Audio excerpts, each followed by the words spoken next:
Bon, peut-être en introduction expliquer le pourquoi de ce monument. On est en août 14. La France a décidé de reconquérir l'Alsace. L'Alsace, Mulhouse, donc, allemande depuis 1871. Et donc c'est Mulhouse et Dornach ont continué à tenir leur vocation économique, hein, parce que Mulhouse et Dornach connaissent à ce moment-là leur âge d'or de la vie économique et aussi de la vie culturelle, il faut bien le dire. Et ben, là, ils sont créés toute une série de choses, des sociétés de musique, de culture, etc. Bon. Et donc, petit à petit, la population s'est adaptée, entre guillemets, à la vie et à la culture allemande. Excusez-moi de prendre encore un exemple personnel, mais mon arrière-grand-père est né français, mon grand-père est né allemand, 1876, il est devenu français en 1918 par réintégration dans la nationalité française, redevenu allemand en 1940 et redevenu français en 1945 en devant prouver qu'il avait le certificat de réintégration dans la nationalité française, le français, ça. Il disait français, chatsé, là. Et puis il ajoutait des Mohamerchi, ça. Ça c'était alsacien. Parce que lui, il a appris l'allemand. En 18, il était trop vieux pour aller faire la guerre, mais il n'a jamais appris le français. Donc il a parlé alsacien pendant toute sa vie et c'est avec lui que j'ai appris l'alsacien. Ça se dirait pas, mais tout à l'heure je vous raconterai des histoires en alsacien pour me faire pardonner. Alors il se trouve que j'ai été amené il y a quelques années à préfacer ce bouquin, Un petit Alsacien dans la Grande Guerre. Alors ça m'a intéressé, pourquoi? Parce que ce petit Alsacien, c'est en fait un petit Mulhousien qui s'appelait Georges Hérold et qui avait 14 ans en 1914 et qui a écrit 3 ou 4 fois par semaine tout ce qui se passait à Mulhouse.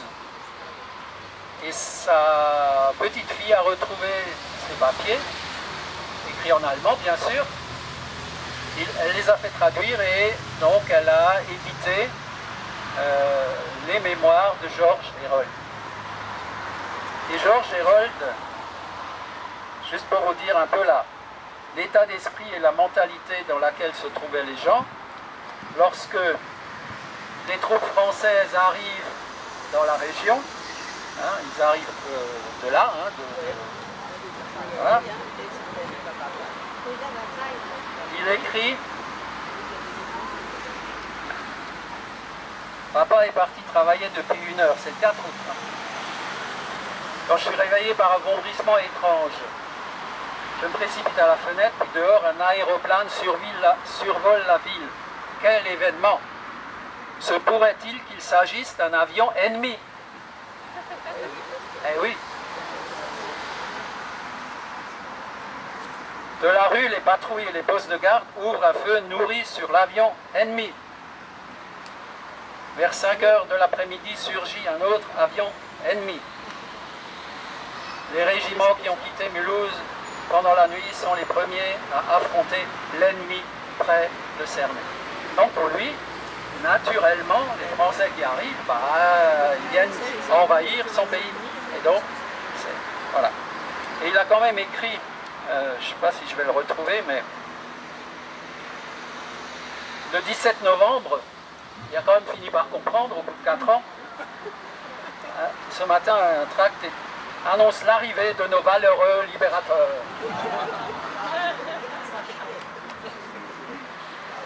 C'est bien Voilà. organisé parce que l'avion,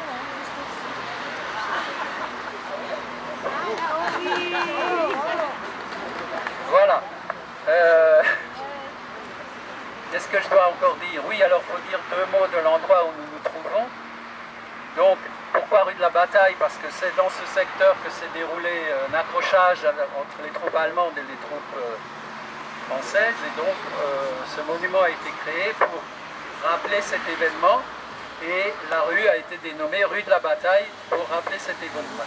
Mais le soldat, combattant du 35e RI, alors on l'appelle le poilu, mais bon, il était d'abord à Dornat, au cimetière de Dornat. Voilà, il était d'abord au cimetière de Dornat et il a été transféré ici à une date qui figure sur le panneau. C'est écrit, non? En 94, voilà. Lorsque on a transféré donc le poilu ici, dans ce square du poilu. Ce square s'appelle Square Roland Krog, qui était le papa de Martine, je me permets de le rappeler, et donc qui était le président du Souvenir français à cette époque-là. Elle a suivi la tradition, hein. Et il était conseiller municipal délégué, et donc moi je l'ai connu à la mairie à cette époque-là.